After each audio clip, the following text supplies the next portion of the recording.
bertujuan dan juga hal-hal yang harus dipatuhi.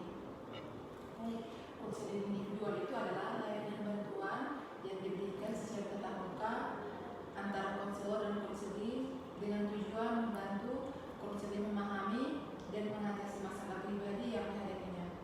Dan juga di sini ada hal-hal yang harus dipatuhi, yaitu yang pertama itu kerahasiaan.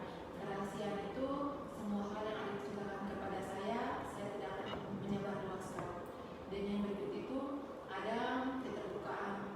Keterbukaan itu berarti adik menceritakan masalah adik itu secara terbuka tanpa menutupi masalah adik. Dan yang berikut itu ada kesukarelaan. Kesukarelaan itu berarti adik datang ke sini atas kemauan adik sendiri tanpa paksaan dari orang lain. Dan yang berikut itu ada kenormatifan. Kenormatifan itu berarti semua hal yang kita lakukan pada hari ini berjalan sesuai dengan norma-norma yang ada. Dan yang terakhir itu ada keaktifan. Keaktifan itu berarti saya sebagai konselor dan adik sebagai konseling, kita sama-sama bekerja sama untuk menyelesaikan masalah kita pada hari ini. Baik, dari penjelasan saya tadi mungkin ada pertanyaan yang sudah pasti. Oke, baik. Nah, sekarang ibu ingin mendengarkan secara langsung dari dia. Silakan dia ceritakan apa masalah yang sedang dia alami sekarang dan kenapa dia bisa datang ke sini. Jadi begini Bu, saya sulit mengatur waktu saya Bu. Saya sering bermain HP sampai lupa waktu. Jadi tugas-tugas saya sering tertunda dan saya lupa untuk mengerjakannya. Jadi kamu mengalami kesulitan dalam manajemen waktu karena terlalu sering menggunakan HP sehingga mengabaikan tugas-tugas, begitu? Iya Ibu. Sejak kapan kamu mulai merasakan masalah ini? Sekitar 2 bulan terakhir Bu. Dalam sehari biasanya kamu menggunakan HP dalam berapa lama atau menggunakan HP berapa lama? Tidak tentu Bu. Kadang bisa seharian, apalagi kalau sedang tidak ada kegiatan. Kalau begitu kamu menggunakan HP secara tidak terkontrol. Apakah kamu merasakan kesulitan berhenti bermain HP meskipun kamu tahu ada tugas yang harus kamu kerjakan? Iya Ibu, saya sadar. Tapi susah mengendalikan diri saya Ibu. Baik, Ibu apresiasi kamu yang sudah jujur.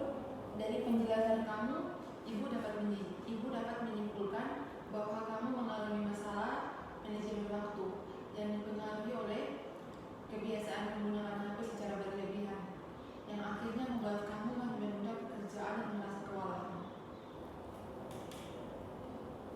Baik, dari masalah yang sudah kamu ceritakan, Ibu ingin mengenalkan satu teknik yang bisa kamu coba untuk menyelesaikan masalah kamu, yaitu teknik self-management.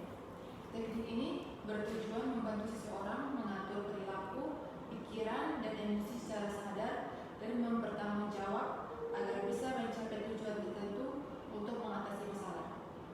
Dengan teknik ini juga kamu bisa mulai menetapkan tujuan, membuat strategi untuk mengurangi penggunaan HP dan mengevaluasi kemajuan secara berkala. Baik Ibu, saya mau coba. Untuk memulainya, Ibu ingin memberi tugas kecil untuk kamu. Coba buat jadwal kegiatan harianmu, mulai dari kamu bangun pagi, waktu belajar, istirahat, sampai jam tidur malam. Bahwa jadwal itu ke pertemuan berikutnya kita akan bahas dan lihat apakah menurut kamu sudah mulai ada perubahan. Baik Ibu, saya siap melakukannya.